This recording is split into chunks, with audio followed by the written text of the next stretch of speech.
Dalam negara kita, saya tak tahu parti mana nak sebut pun, tapi kalau ada yang zahir memusuhi Islam dan merencana untuk menghadapi orang Islam dan dinilai, pasal dia kena ada orang yang nilai, tak boleh orang bawah buat keputusan, dia kafir harbi, maka baru dia boleh dijatuhkan kafir harbi. Kerana kafir harbi ni ada hukum dia, dia diperangi.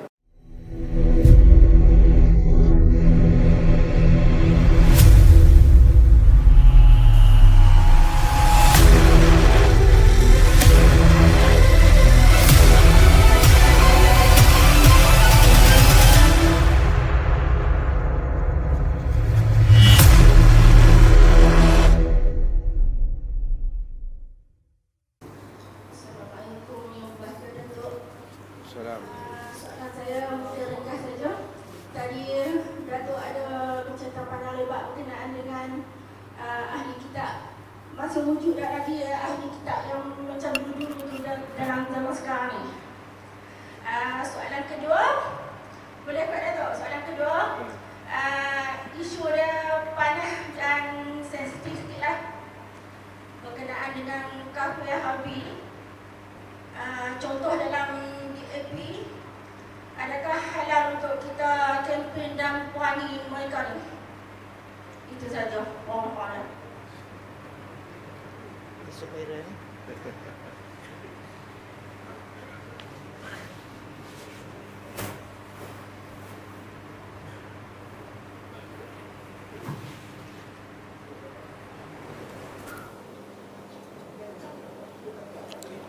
Yang pertama, adakah, tadi saya dah sebut, adakah ada ahlul kitab? Ahlul kitab yang mengaku menyeleweng kitab itu ada pada zaman sebelum Nabi dan selepas daripada Nabi.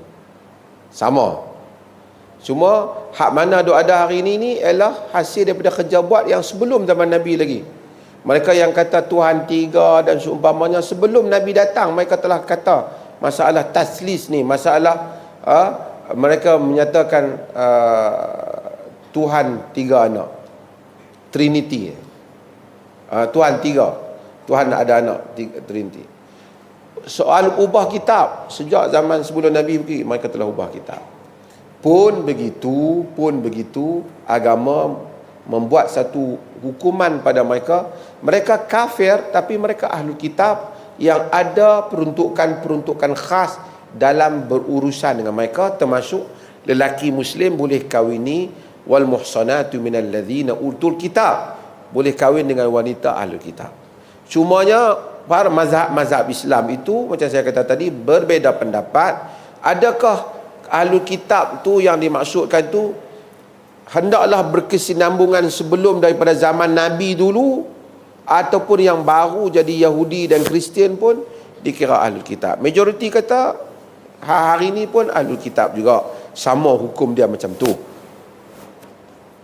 Mazhab Syafi'i dia sebut benda yang sebelum bi'asah, sebelum pengutusan Nabi SAW, dan dia syaratkan juga ibu bapa kena Yahudi. Kafir harbi ialah orang kafir yang memerangi Islam.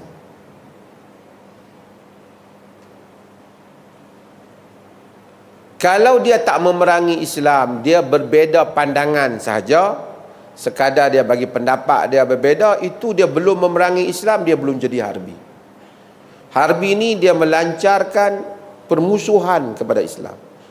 Agama tak memusuhi orang kafir yang tak berperang dengan Islam. La yanhakumullah 'anil ladzina lam yuqatilukum fid din wa lam yukhrijukum min diyarikum an tabarruhum wa tuqsitu ilaihim.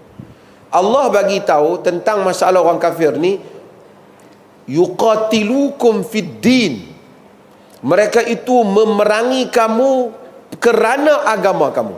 Kalau dia bergaduh, dia kafir, bergaduh dengan kita sebab dia accident dengan kita, kereta dia bergaduh, tu bukan kerana agama, pasal kereta.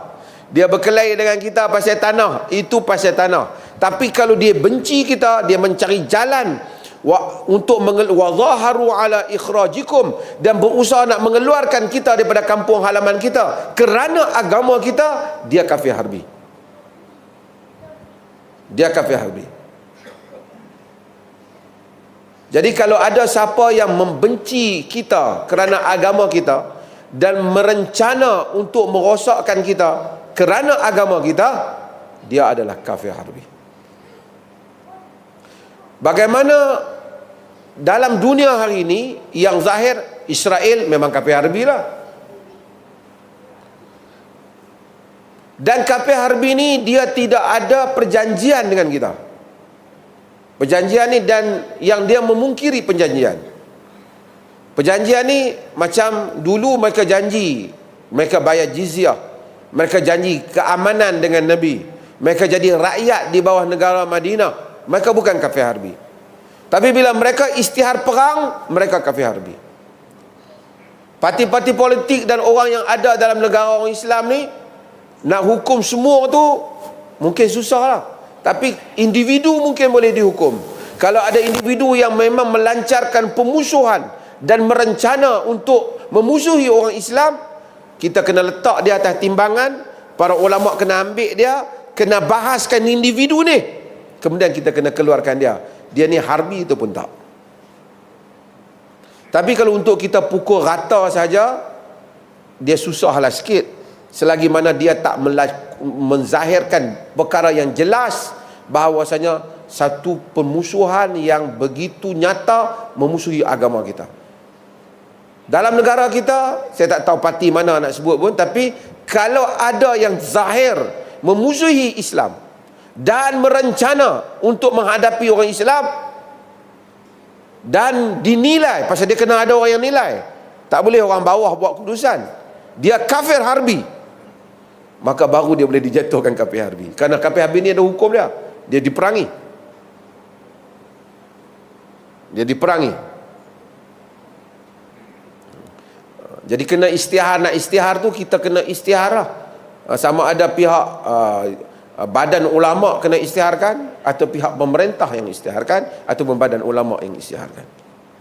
Kalau kita duduk seorang-seorang, aku ingat dia ni kafir harbi ke, dia tu, aku tunggu dia kok jalan hari ni, dia mai aku katok bagi mampu orang.